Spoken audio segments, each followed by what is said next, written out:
네, 오늘 우리에게 주신 하나님의 말씀은 창세기에 있는 말씀입니다.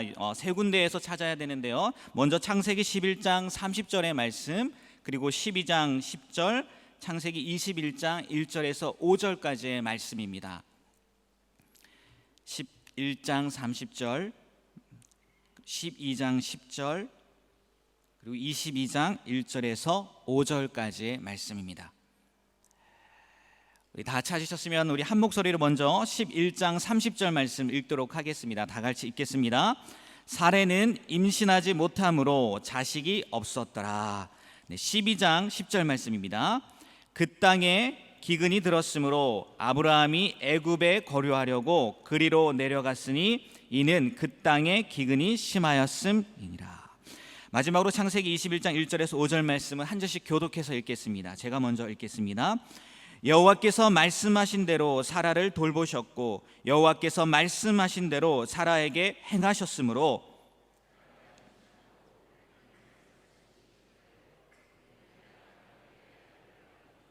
아브라함이 그에게 태어난 아들 곧 사라가 자기에게 낳은 아들을 이름하여 이삭이라 하였고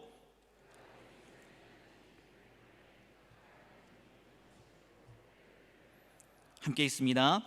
아브라함이 그의 아들 이삭이 그에게 태어날 때에 100세라. 아멘. 이 시간 담임 목사님 나오셔서 광야는 하나님의 시작을 기대하는 곳이다 라는 제목으로 말씀 전해 주시겠습니다. 할렐루야. 오늘부터 여리고 특별 새벽 기도회 광야에서 만난 하나님이라는 주제를 가지고 우리가 한 주간 열심히 기도할 텐데, 우리 사랑하는 성도님들 이 기간 동안에 정말 하나님 만나시고 하나님이 베풀어 주시는 은혜를 경험하시고 그 하나님이 나의 하나님 되심을 늘 고백하며 사시기를 주님의 이름으로 축복합니다. 우리의 인생길이 정상을 오르는 것이 아니고 광야를 지나는 거라고 이야기합니다. 하나님이 우리를 광야를 살게 하실 때 성경에 보면 많은 이들이 광야를 통과합니다. 오늘 믿음의 조상 아브라함의 이야기를 잠시 읽었는데 아브라함도 광야를 통과합니다. 우리가 아는 다윗 왕, 하나님이 다른 왕하고 견주어 볼 때에도 다윗 왕과 같은 이가 없었다고 했는데 다윗도 광야를 통과합니다. 하나님이 이스라엘 백성들을 택하여 출애굽시키셨는데 40년이라고 하는 시간 동안 광야를 통과합니다. 하나님이 광야에 들여놓으십니다. 왜 그러냐 하면 광야를 통해서 하나님을 만나고 하나님을 만난 그 믿음과 능력을 가지고 살라고 광야를 지나게 하십니다. 전 우리 성도님들이 광야를 지나지 아니하고 가나안 복지의 삶을 누리기를 원하지만 저는 하나님을 여러분들이 만나고 광야와 같은 인생길에서 승리하는 성도가 되기를 축복합니다. 하나님의 광야에 들여놓으실 때에도 이유가 있습니다. 뜻이 있습니다. 하나님의 섭리가 있습니다. 하나님의 목적과 뜻이 이루어졌을 때 비로소 하나님의 사람은 그 광야를 벗어나게 하십니다.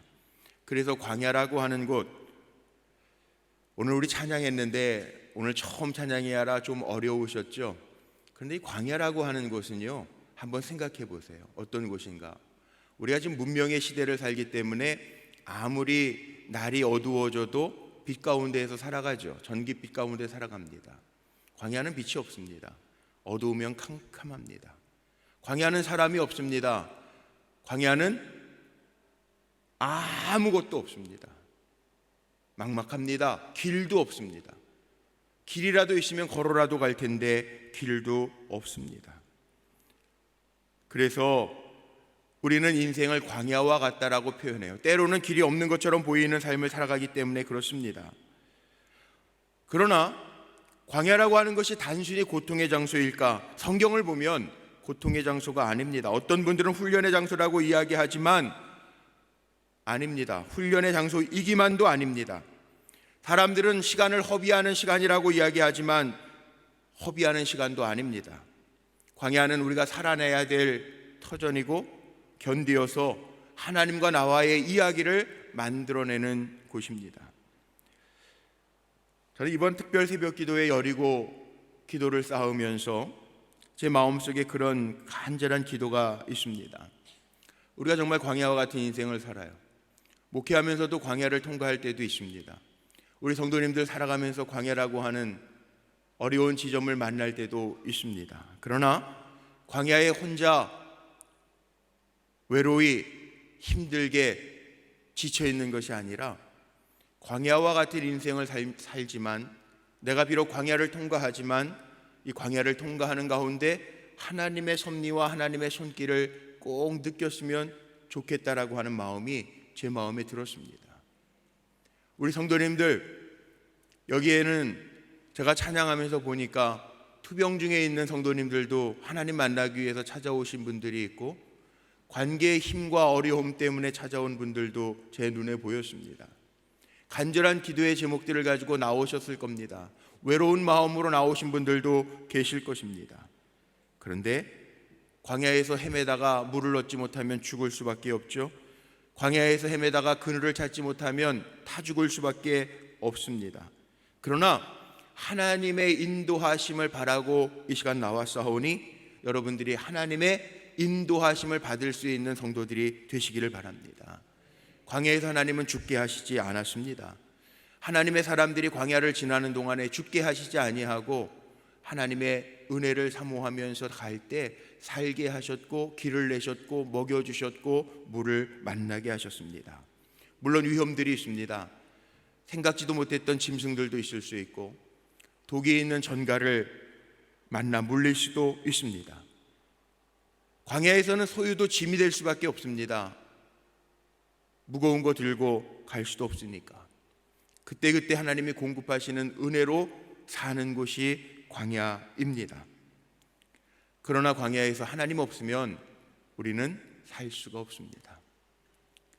여러분들의 입술로 살아가면서 내게는 하나님의 도움이 필요합니다 고백하면서 우리의 인생길, 광야와 같은 길을 걸어가지만 그 하나님의 손길이 나를 둘러덮고 계시는구나, 그런 고백이 쉴 새 없이 끊임없이 고백되어 지기를 간절히 소망합니다.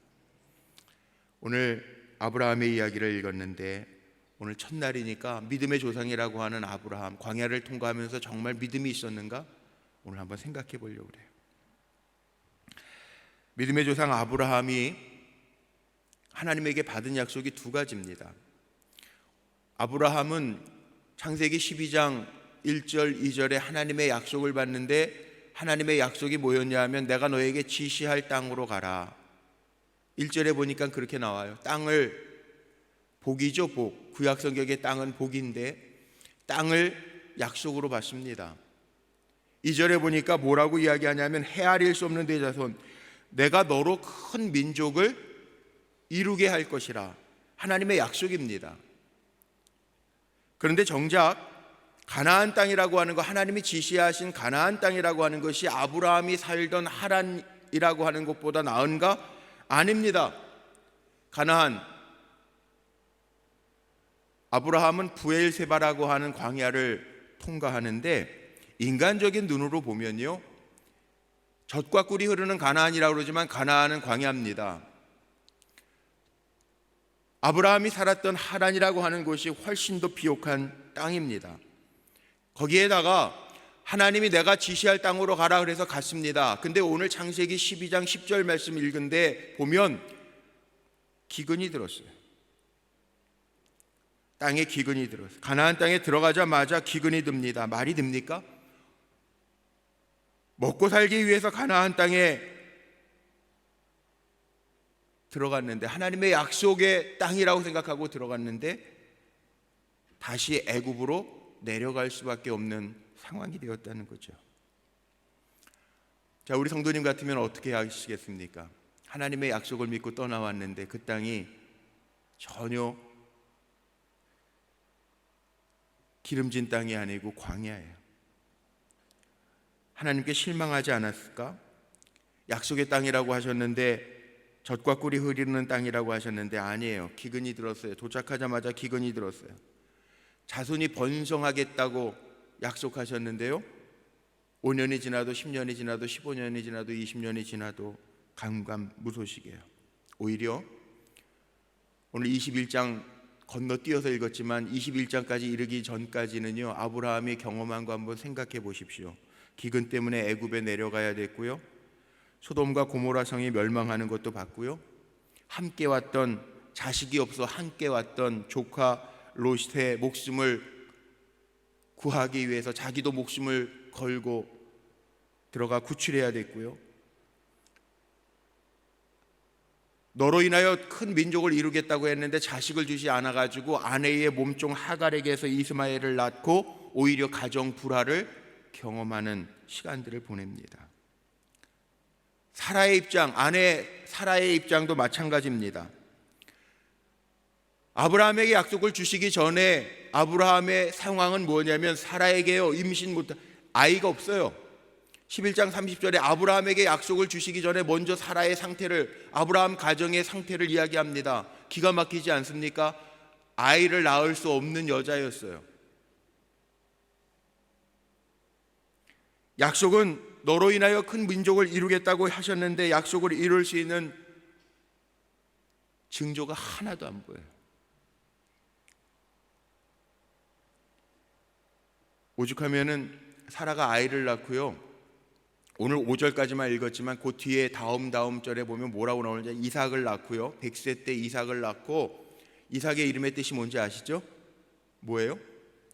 웃음입니다. 웃음. 예. 하나님이 약속하신 땅에 와가지고 25년 동안은 아마 못 웃었나 봐요. 예. 정말 힘들게 살아서. 그런데 이삭을 얻고 나서 웃었어요. 그래서 이삭의 이름을 웃음이라고, 이삭의 뜻 웃음이라고 지은 거죠. 창세기 11장 30절 말씀에 보니까 아이를 낳지 못하는 여인 강조합니다. 만약에 사라가 아이를 많이 잘 낳던 여인이었으면 고향과 친척과 아버지 집을 떠나지 않았을 거예요. 아브라함과 사라가 하나님의 약속의 말씀을 듣고 떠날 수 있었던 가장 큰 이유가 뭐였을까?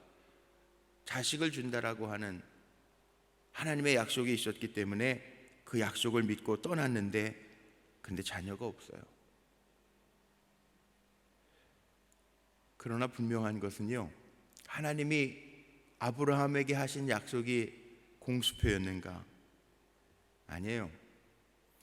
오히려 아무것도 없었던, 자식이 없었던 아브라함이었기 때문에 하나님은 아브라함과 사라를 택하셨고, 그를 통해서, 그 한 사람을 통해서 큰 민족을 이루시겠다고 하는 하나님의 계획이 이미 있었다는 거죠.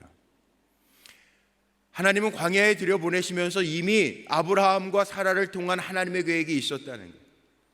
우리가 지금 광야를 지납니다. 광야를 지나는 것 같은 고백을 가진 성도님들에게 하나님의 계획이 있음을 기억하고 깨달으시기를 바랍니다. 참 이상한 것 있지 않아요? 저는 창세기를 읽으면서 큰 민족을 이루시겠다고 하나님이 약속을 하셨는데, 아브라함의 아들 이삭, 이삭의 아들 야곱, 사랑했던 여인을 보세요. 사라도 아이가 없어요. 이삭도요, 성경에 보니까 결혼한 지 20년 동안 아이가 없었어요. 기도하여 아이를 얻었어요. 야곱이 사랑했던 아내 라헬, 아이가 없었어요. 나중에 난 거예요. 요셉과 베냐민, 나중에 낳고 죽었어요. 이상하지 않아요? 성경은요, 사레도, 리브가도, 라헬도 하나님이 큰 민족을, 너로 인하여 큰 민족을 이루겠다고 했는데 아내들이 아이를 펑펑 잘 낳을 수 있는 다산형이 아니었어요. 무슨 말입니까? 하나님이 하시겠다는 거죠. 인간적인 눈으로는 힘들어도 하나님의 계획 속에서 하시겠다라고 하는 약속이죠. 하나님은 아브라함과 사라가 정말 좋은 성품과 믿음이 있어서 택하신 것이 아니라 결정적인 약점이 있음에도 불구하고 하나님이 하시겠다라고 하는 증거로 그들을 택하셨다라고 하는 것. 우리가 잘나서 오늘 이 자리에 앉게 하신 게 아니라 내가 광야의 길을 걷고 있지만 약한 나지만 나를 통해서 하나님의 살아계심을 보여주시겠다라고 하는 의미에서 오늘 나를 부르셔서 기도하게 하시고 하나님의 행하시는 일을 보여주실 줄로 믿습니다. 아브라함과 사라에게요 25년이라고 하는 시간을 기다리게 하십니다. 보통 사람들은 믿음이 없는 아브라함과 사라가 영적으로 잘 훈련되어서 믿음의 조상이 되게 하시려고 25년을 기다리게 하셨다, 그렇게 얘기하는데 아닙니다. 더 중요한 이유가 있습니다. 그들이 제로가 될 때, 0%, 그들의 힘으로는 아무것도 할 수 없을 때까지 하나님이 기다리신 거죠. 인간적인 방법으로는 아이를 낳을 수 없을 때까지 기다리신 거예요. 왜? 아브라함과 사례가 인간적인 방법으로요, 아브라함이 믿음이 있는 것 같지만 기다리지 못해서요, 인간적으로 머리를 써내요. 아내하고 의논합니다. 야, 어떡하지? 하나님이 자식 준다고 그랬는데 자식이 없잖아. 당신은 경수도 끊겼잖아. 날 수가 없잖아. 그래서 인간적인 방법을 쓴 게 사례의 몸종 하갈을 들여넣어서 이스마엘이라고 하는 아들을 얻게 돼요.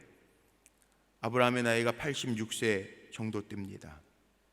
그때 하나님이 아들을 주셨으면 아브라함은 아이를 낳을 수 있을 때였으니까 100% 하나님이 하셨다라고 하는 고백을 하지 못했을 것입니다. 하나님이 하신 약속은요, 아브라함이 남자로서의 능력도 완전히 상실했을 때, 그러니까 아브라함이 폭삭 늙을 때까지 기다리셨다는, 가능성 제로일 때까지 기다리셨다라고 하는, 그래야 하나님이 주셨다라고 하는 고백이 아브라함에게 있게 되니까. 창세기 16장 4절 말씀에 보니까요, 이스마엘을 얻을 때에는 아브라함과 하갈이 동침해서 하갈이 임신함에, 이렇게 나와 있습니다. 집에 가서 한번 찾아보세요. 창세기 16장 4절에 하갈이 이스마엘을 낳을 때에는 동침함에, 이렇게 나와 있어요. 그런데 오늘 읽은 창세기 21장 1절 2절 말씀을 한번 보십시오. 여기에 보면 표현이 재밌습니다. 여호와께서 말씀하신 대로 사라를 돌보셨고 여호와께서 말씀하신 대로 사라에게 행하셨으므로 사라가 임신하고. 아브라함과 동침함에가 아니고요, 여호와께서 말씀하신 대로 사라를 돌보셨고 여호와께서 말씀하신 대로 사라에게 행하셨으므로 사라가 임신했다라고 이야기하고 있어요. 하나님이 아브라함과 사라에게 주신 아이가 하나님께서 100% 약속하신 대로 하나님의 말씀하심에, 하나님이 돌보심에 가졌다라고 하는 이야기예요. 사람의 방법이 아니라 전적으로 하나님의 방법으로 하셨다는 거예요. 이게 오늘 말씀의 핵심입니다. 때로는 하나님은요, 우리가 완전히 영의 상태, 제로의 상태가 되도록 하기 위하여 광야로 들여 보내신다는 거예요. 내 힘으로 할 수 있을 때에는요, 사람이라 머리를 돌려가며 인간적인 실수와 방법을 다 생각해냅니다. 그런데 광야로 들어가면요, 아무것도 없습니다. 제로 상태입니다. 붙들 것도 없습니다. 할 수 있는 것도 하나도 없습니다.